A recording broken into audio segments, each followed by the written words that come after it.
नमस्कार, आप देख रहे हैं आई इंडिया और मैं हूं डॉक्टर पंकज सिंह गौर। और आज बात करेंगे बिहार में हो रहे विधानसभा चुनाव की। बिहार में 243 सीटें कुल हैं और यहां पर इस बार काफी दिलचस्प मुकाबला है। कारण इसलिए क्योंकि बिहार का चुनाव 2027 में उत्तर प्रदेश में होने वाले विधानसभा चुनाव की दिशा और दशा भी तय करेंगे। ऐसे में भारतीय जनता पार्टी पूरी ताकत बिहार में झोंके हुए है। बिहार को किसी भी कीमत पर जाने नहीं देना चाहती है और दूसरी तरफ बिहार में कमाल करने के लिए, जैसे कि उत्तर प्रदेश के लोकसभा चुनाव में अखिलेश यादव और राहुल गांधी की जोड़ी ने जो कमाल किया था, वही फार्मूला बिहार विधानसभा चुनाव में तेजस्वी यादव और राहुल गांधी ने अपनाया है। अब देखना होगा कि बिहार में उन्हें कितनी सफलता मिलती है। फिलहाल बिहार का चुनाव इस बार इसलिए और भी महत्वपूर्ण है क्योंकि एनडीए ने अपना कोई सीएम का चेहरा यहां घोषित नहीं किया है, जबकि इंडिया गठबंधन ने यहां पर मुख्यमंत्री चेहरे के रूप में तेजस्वी यादव को घोषित कर दिया है। इसका लाभ और हानि भी यहां पर लोग लगाने लगे हैं। साथ ही एक जो सबसे दिलचस्प मुकाबला इस बार बिहार में होने जा रहा है और उसके पीछे जो सबसे बड़ा कारण बताया जा रहा है, वो कारण है प्रशांत किशोर। पीके जिस तरीके से आप देख रहे होंगे कि मीडिया में छाए हुए हैं, पीके के इंटरव्यू वो दर्शाते हैं कहीं ना कहीं सीधे तौर पर भारतीय जनता पार्टी को नुकसान पहुंचाते हुए दिखाई दे रहे हैं। पीके कितना असर डालेंगे ये बिहार विधानसभा चुनाव में तय हो जाएगा और पीके जो राजनीतिक विश्लेषक होते थे वो कितना इस बार सफल होते हैं चुनाव में उतरने के बाद, ये भी तय करेगा। साथ ही इस बार बड़ा दांव चला है तेजस्वी यादव ने। एक दांव ये भी चला है, सीएम चेहरे के रूप में तो उन्हें घोषित ही कर दिया गया। कई डिप्टी सीएम बनाने की घोषणा भी, या यूं कहें कई डिप्टी सीएम बनाने की बातें भी सामने आ रही। उनमें एक बड़ा नाम जो निकल करके आ रहा है वो मुकेश सहनी का है। मुकेश सहनी जिनका अपना प्रभाव है और वो कहीं न कहीं कांग्रेस और जनता दल गठबंधन के साथ खड़े नजर आते हैं इस चुनाव में। दूसरी तरफ अगर बात करें तो नीतीश कुमार जो लंबे समय से मुख्यमंत्री हैं, कई बार मुख्यमंत्री रहे हैं, ये भी कहा जाता है कि जीते बिहार में कोई मेन चेहरे में या मेन बिंदु में नीतीश कुमार ही रहेंगे। ये बातें भी निकल करके आती हैं। यहाँ पर केंद्रीय मंत्री जो कि भारतीय जनता पार्टी का सहयोगी दल है, लोजपा यानी चिराग पासवान जो केंद्रीय मंत्री हैं, उनकी भी पकड़ इस बार साबित होने वाली कितनी बिहार में है केंद्रीय मंत्री बनने के बाद। बहुत सारे जो है इस बार बहुत सारी परीक्षाएं अलग अलग नेताओं को यहाँ पर देनी पड़ेंगी और उसमें कौन सफल होगा और कौन असफल होगा ये तो आने वाला समय बताएगा। फिलहाल पहले चरण का यहाँ चुनाव 6 नवंबर को है और दूसरे चरण का चुनाव बिहार में 11 नवंबर को है। तो कुछ ही समय बचा है जब हम वार्तालाप कर रहे हैं। ऐसे में ओपिनियन पोल भी आ चुके हैं। ओपिनियन पोल में कहीं ना कहीं यहाँ पर एनडीए को बहुमत की ओर दिखाया जा रहा है। बहुमत यानी कि 122 सीटें जो जीतेगा उसकी सरकार बनेगी, वो मुख्यमंत्री बनेगा। लेकिन यहाँ पर एनडीए को भारी बहुमत दिखाया जा रहा है। अब क्या रहेगा ये तो आने वाला समय बताएगा। लेकिन हमारे साथ स्टूडियो में मौजूद हैं चुनाव विश्लेषक और साथ ही अंक गणित के महाभविष्यवक्ता स्वामी मृदुला महाराज जी। पहले तो आपका स्वागत है। आपने बिहार चुनाव को बड़े करीब से देखा हुआ है, आपके दौरे भी बिहार में रहे हैं लंबे समय से। आप ज़रा बताइए बिहार में क्या स्थिति बनती हुई दिखाई दे रही है। आई इंडिया के सभी दर्शकों का स्वागत है। बिहार का जो चुनावी जो सिस्टम चल रहा है तो उसमें एनडीए को हरा रहा है। जो जमीन पर देखने को मिल रहा है तो बीजेपी के वोटर में एकता नहीं वहाँ पे है। वहाँ पे चिराग पासवान की जो पार्टी है लोजपा, तो चिराग पासवान की पार्टी के लोग और जदयू नीतीश कुमार के पार्टी के लोग, ये आपस में एकजुटता वहाँ पर हमको नज़र कहीं दिखाई नहीं दे रही है। दिक्कत है बिहार में। बीजेपी गठबंधन के लिए चुनाव जो है बहुत फंसा हुआ है, चुनाव बीजेपी का फंसा हुआ है, आपका कहना है। लेकिन दूसरी तरफ अगर आप देखें तो कांग्रेस और आरजेडी गठबंधन में भी तो अच्छा नहीं है। कई ऐसे 9 ऐसे सीटें हैं जहां पर दोस्ताना संघर्ष हो रहा है, तो वो कैसे अच्छा कहा जा सकता है? देखिए, कांग्रेस और आरजेडी जो वहाँ पे पार्टियां जो हैं, जो इंडिया गठबंधन में दोनों दल हैं और इनके साथ में कई पार्टियां हैं, वहाँ पर झगड़ा था मुकेश सहनी को लेकर। मुकेश सहनी को कांग्रेस ने डिप्टी सीएम जो है बिहार का घोषित कर दिया, तो कांग्रेस पार्टी में झगड़ा अब उतना नहीं है। वहाँ पर जमीन पर झगड़ा नजर नहीं आ रहा है। वहाँ समस्याएं जो है इंडिया गठबंधन में कम है, भाजपा में समस्याएं ज्यादा है। बनस्पत उधर, चूंकि सत्ता उनकी है। हाँ, भाजपा में समस्याएं ज्यादा है। नीतीश जी जो है इस समय असंतुष्ट है बीजेपी में अपने ही दलों से, क्योंकि चिराग पासवान को सीटें ज़्यादा मिल गई। चिराग पासवान वहाँ पर 5 से 10 सीटों पर बढ़त बनाए हुए हैं। चिराग पासवान को सीटें वहाँ पर दी गई 29, तो चिराग पासवान को ज़्यादा सीटें मिलना एनडीए के लिए बहुत घातक सिद्ध होगा। तो देखिए, ये हालात हैं बिहार में। अब किधर जाएंगे, किसका फायदा होगा, ये तो फिलहाल मतदाता तय करेगा। लेकिन जो बताया जा रहा है, आपको बता दें 243 सीटें बिहार में हैं, जिनमें से 101 पर जदयू यानी नीतीश कुमार की पार्टी जनता दल यूनाइटेड लड़ रही है। दूसरी तरफ जो है 101 पर भारतीय जनता पार्टी भी लड़ रही है, यानी बराबर बराबर का यहाँ सीटों का बंटवारा दोनों पार्टियों के बीच में हुआ है। इसके अलावा 29 सीटें, जो महत्वपूर्ण बात कह रहे हैं वो है लोजपा की। तो लोजपा यानी चिराग पासवान जो केंद्रीय मंत्री हैं, उन्हें 29 सीटें दी गई हैं, और पूर्व मुख्यमंत्री जो जीतन राम मांझी हैं, जिनकी पार्टी है हिंदुस्तानी आवाम मोर्चा यानी हम, उन्हें 6 सीटें, और 6 सीटें आरएलएम यानी उपेंद्र कुशवाहा की जो राष्ट्रीय लोक पार्टी है उसको दी गई हैं। यहाँ पर इस तरीके से सीटों का बंटवारा जो है गठबंधन ने किया हुआ है, भारतीय जनता पार्टी और साथ में नीतीश कुमार की पार्टी ने। दूसरी तरफ अगर देखें जो कांग्रेस का और जो जेडीयू का गठबंधन हुआ, यहाँ पर उनके सीटों की अगर बात करें बंटवारे की, तो 143 सीटें जेडीयू के खाते में गई, यानी तेजस्वी यादव की पार्टी के खाते में गई हैं। 143 सीटें आरजेडी के खाते में, सॉरी माफ़ करिएगा, आरजेडी के खाते में यहाँ पर गई हैं 143 सीटें, और 61 सीटें कांग्रेस के खाते में गई हैं। और इसके अलावा 39 जो सीटें हैं जहां पर गठबंधन और मतलब अन्य जो पार्टियां जुड़ी हुई हैं, जैसे सीपीआई एमएल और सीपीआई और सीपीआई एम और विकास शक्ति इंसान पार्टी, इनके बीच में बंटवारा हुआ है। लेकिन सबसे बड़ी बात जो ये है कि 9 सीटें ऐसी हैं जहां पर आरजेडी और कांग्रेस एक यहाँ पर दोस्ताना संघर्ष करती हुई दिखाई दे रही, यानी सीटों पर सामंजस्य नहीं बन पाया। दोनों पार्टियों ने यहाँ पर अपने अपने प्रत्याशी उतार दिए हैं। अब इसमें से जो जीतेगा वो माना जाएगा, वो पार्टी के उसमें जाएगा। इसका कहीं ना कहीं भारतीय जनता पार्टी को लग रहा है कि वो इन सीटों पर ज़्यादा ये नुकसान इनका हुआ है, इसका फ़ायदा भारतीय जनता पार्टी को मिलेगा।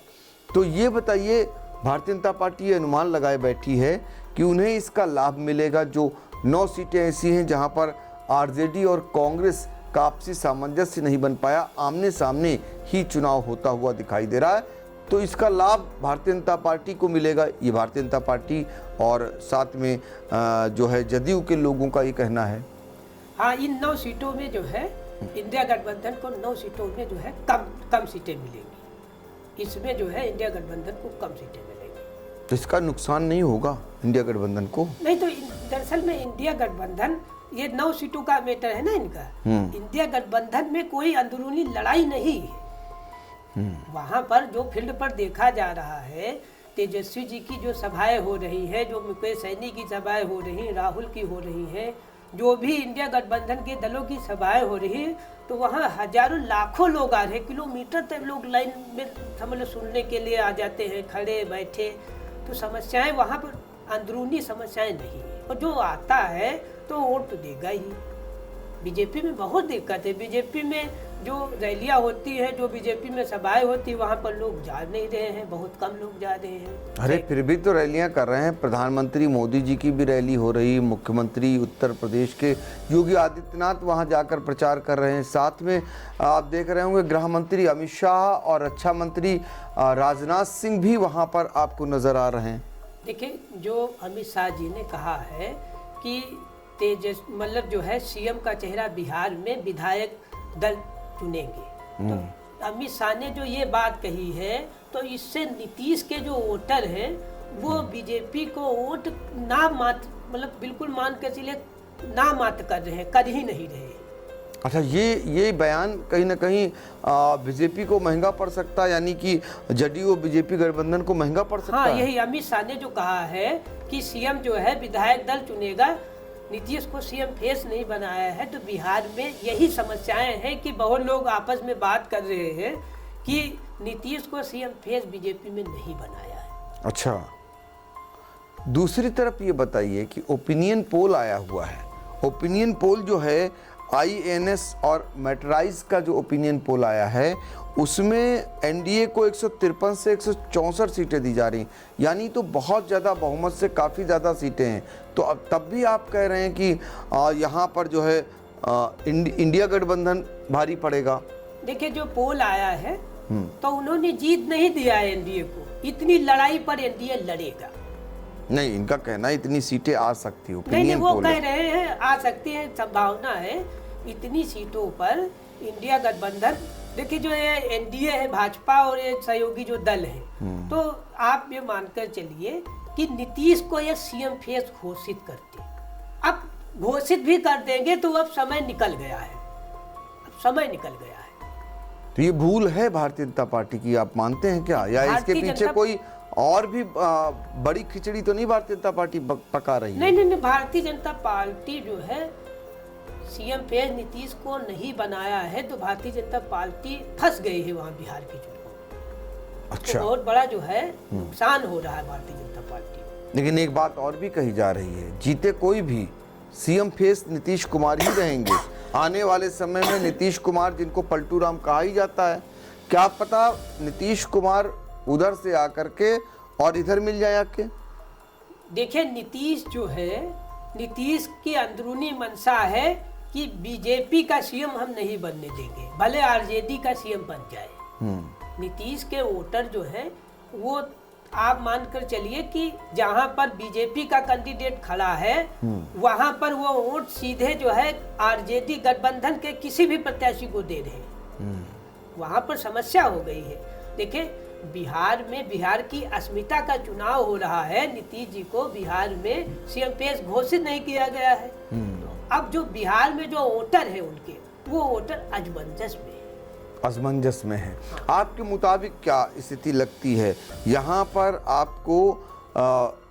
जो है उधर भाजपा और क्या नाम जदयू या फिर कांग्रेस और आरजेडी, किसके बीच आपको लगता है?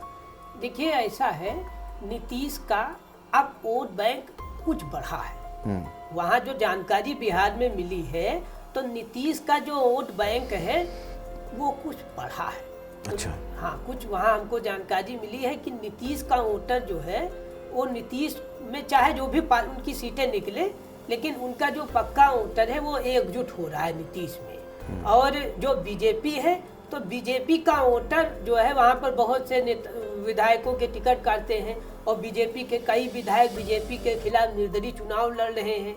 तो वहाँ पर बीजेपी में समस्या बहुत बड़ी पड़ गई है। ये भी हो सकता है कि बीजेपी की सीटें जो है नीतीश और बीजेपी की हो सकता है बिल्कुल बराबर सीटें भी हो जाए, ये भी वहाँ पर जानने को मिल रहा है। तो आपके मुताबिक पलड़ा किसका भारी है? पलड़ा तो आप मान के चलिए आरजेडी का वहाँ पे भारी है। अच्छा। हाँ, आरजेडी का पलड़ा वहाँ पे भारी है। जो मान के चलिए 20 साल से लेकर जो 35 साल के जो भी युवा है वहाँ पे, जो भी महिला है, पुरुष है, वो सब ज्यादातर जो है आरजेडी गठबंधन को वोट करने के स्वरूप में देखे जा रहे हैं। किसी से बात करो तो वो यही कहते हैं हम सरकार बदलना चाहते हैं, इनको जो है इतने साल से रखा है, अब सरकार हम एक बार बदलना चाहती है। तो पलड़ा किसका भारी है, 14 नवंबर को तय हो जाएगा। मतदाता वोट डालकर जब 14 नवंबर को खुलेंगे तो यहाँ पर ये तय हो जाएगा कि बिहार का ताज किसके सर। फिलहाल बड़ा दिलचस्प मुकाबला है बिहार का, और नज़र उत्तर प्रदेश के लोगों की लगी हुई है। कारण क्या है, 2027 में विधानसभा के चुनाव होने हैं। उससे पहले बिहार का चुनाव बहुत ही महत्वपूर्ण माना जा रहा है, जहाँ से हवा बनाने का काम होगा। अगर एनडीए गठबंधन जीतता है तो उसका असर उत्तर प्रदेश में भी पड़ेगा, स्वाभाविक है।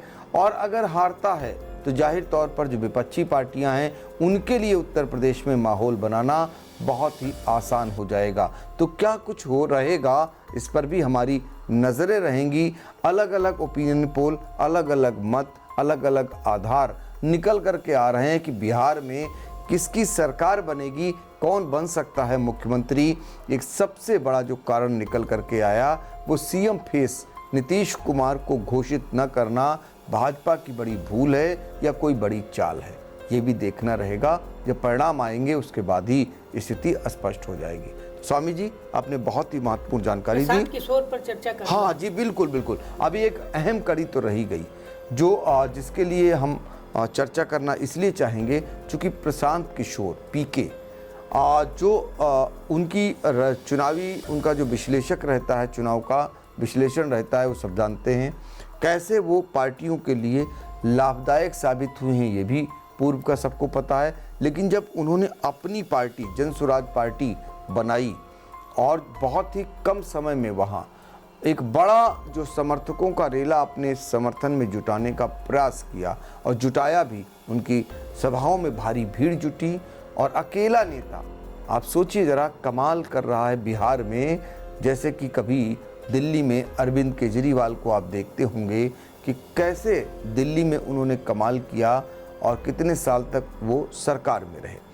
जन स्वराज पार्टी के मुखिया प्रशांत किशोर भी बिहार में कमाल कर रहे हैं, लेकिन ये कमाल किस पर भारी पड़ेगा, किसे नुकसान ज़्यादा पहुंचाएगा और किसे कम, इस पर भी चर्चा कर लेते हैं स्वामी मृदुल्ला महाराज जी से, जो इस समय चुनाव विश्लेषक के तौर पर हमारे स्टूडियो में मौजूद हैं। और ज़रा बताइए, पीके को लेकर आपका क्या मत है? देखिए, जो प्रशांत किशोर है, तो प्रशांत किशोर सामान्य लोगों को वहाँ टिकट ज़्यादा दिया है। अच्छा। जहाँ पर बीजेपी का या जदयू का जो भी कैंडिडेट खड़ा है, उसी जाति के ज़्यादातर कैंडिडेट उन्होंने उतारे। और प्रशांत किशोर जो है, लगभग आप मान के चलिए कि 5,000 से लेकर 20,000 तक किसी काफ़ी सीटों पर वोट काट रहे हैं। और बीजेपी के सामने लगभग आप मानकर चलिए 85 ऐसी सीटें हैं जो बीजेपी को बहुत तगड़ा नुकसान कर रही है। ये तो वो अपना भी फायदा कर पा रहे हैं आपकी नज़रों में पीके की, आप फिर सिर्फ बीजेपी को ही नुकसान कर रहे हैं? देखिए, 1 से लेकर 10 सीटों तक वो बहुत ज़्यादा वोट पा रहे हैं। अच्छा। 1 से लेकर 10 सीटों तक वो वोट बहुत ज़्यादा पा रहे, वहाँ जो है किसी की तरफ पलड़ा जा सकता है। और जदयू को लगभग आप मान के चलिए 40 सीटों पर जदयू से भी प्रशांत किशोर की आमने सामने टक्कर हो रही है। अच्छा, ऐसी भी हालात? हाँ, ऐसी भी हालत। बीजेपी सरकार इसीलिए नहीं बना पा रही है कि 2020 का जो चुनाव हुआ था उसमें लोजपा, उसमें चिराग पासवान जो है फैक्टर साबित हुए थे बीजेपी के लिए खराब। ये तो आप मान कर चलिए कि ये ओसी की पार्टी ने थोड़ा वोट काटा था, अन्यथा 2020 में सरकार नहीं बन पाती बीजेपी की। तो जो 2015 का चुनाव था, 2015 का बिहार का विधानसभा चुनाव और 2025 का चुनाव, 10 साल के बाद वही जो है रील फिर वापस हो रही है। अच्छा, तो देखिए, ये हालात थे पिछले चुनाव के जो बता रहे थे क्यों भारतीय जनता पार्टी यानी एनडीए गठबंधन जीता था, उसके क्या फैक्टर थे। आपके मुताबिक जो आप बता रहे हैं, चिराग पासवान एक बड़ा फैक्टर थे, वो भी सीटें जीत कर आए थे ज़्यादा से ज़्यादा। और असदुद्दीन ओवैसी जिनका कमाल वहाँ हुआ था, जिन्होंने ऊँट काटने का काम किया था तेजस्वी यादव का, वो इस बार वहाँ पर उनकी स्थिति उतनी मजबूत नहीं दिखाई दे रही। तो इसका लाभ सीधे सीधे तेजस्वी को मिलता हुआ दिखाई दे रहा है। ये मत है आपका। जब हमने प्रशांत किशोर के बारे में आपसे चर्चा कर ली तो एक और सनसनी वहाँ की जो है वो मुकेश सहनी है। खुद चुनाव नहीं लड़ रहे हैं, खुद सामने नहीं आ रहे हैं, लेकिन उनके लोग बड़ी मजबूती से लड़ रहे हैं, चूँकि उन्हें डिप्टी सीएम का फेस वहाँ पर घोषित किया गया है, तो पूरी ताकत लगाएंगे। उनका अपने समाज का जो वोट है वो पूरा वोट जो है दिलाने का काम करेंगे। उनके लोग भी ये मानेंगे कि डिप्टी सीएम बनने की नौबत उनकी आ सकती है, तो ऐसे में क्यों ना उनके लिए हम सारी ताकत लगा दें। बिहार का संभावित जो है पार्टियों का कौन पार्टी कहाँ तक है, तो आप ये मान के चलिए कि आरजेडी 89 से लेकर 101 सीटों तक आरजेडी वहाँ पे बढ़त में है। कांग्रेस पार्टी 29 से लेकर 35 सीटों तक। अच्छा। और जो इनके जो गठबंधन है 39 आरजेडी के, ये आप मान कर चलिए कि 26 से लेकर 35 सीटों तक। इतना ज्यादा? हाँ, इतना ज्यादा। वहाँ पे मुकेश सहनी को डिप्टी सीएम बनाना, फेस मतलब बनाने का मतलब फेस क्लियर कर दिया कि मुकेश सहनी डिप्टी सीएम बनेंगे, तो वहाँ पर मल्ला वोट बहुत है। अच्छा। आप ये मानकर चलिए लगभग बिहार में 35 से 40 ऐसी विधानसभा है जहाँ पर इनका वोट निर्णायक है। तो क्या कुछ रहेगा बिहार में, ये तो फिलहाल 16 नवंबर को जब परिणाम आएंगे उसके बाद ही पता चल सकेगा। लेकिन इतना ज़रूर है, बिहार में इस बार बहुत कुछ परिवर्तन होने वाला है, यानी बहुत कुछ होने वाला है, ये तय है, ये माना जा रहा है। जो चुनावी विश्लेषक हैं उनका भी मत है, और इसके दूरगामी परिणाम कहाँ कहाँ पड़ेंगे ये भी पता है। तो इसीलिए सबकी निगाहें बिहार के विधानसभा चुनाव पर हैं। इससे जुड़ी हुई और जो भी अपडेट आएगी सबसे पहले हम आप तक आने का प्रयास करेंगे। तो स्वामी जी, आपका बहुत बहुत आभार।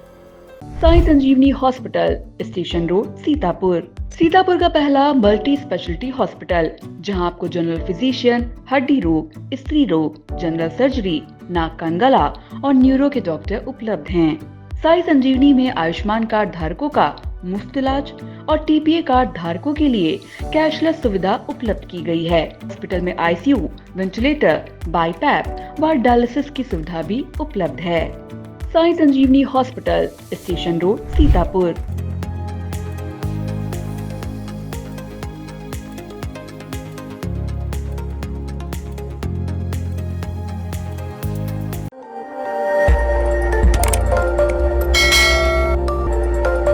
खबर आपकी, नजर हमारी।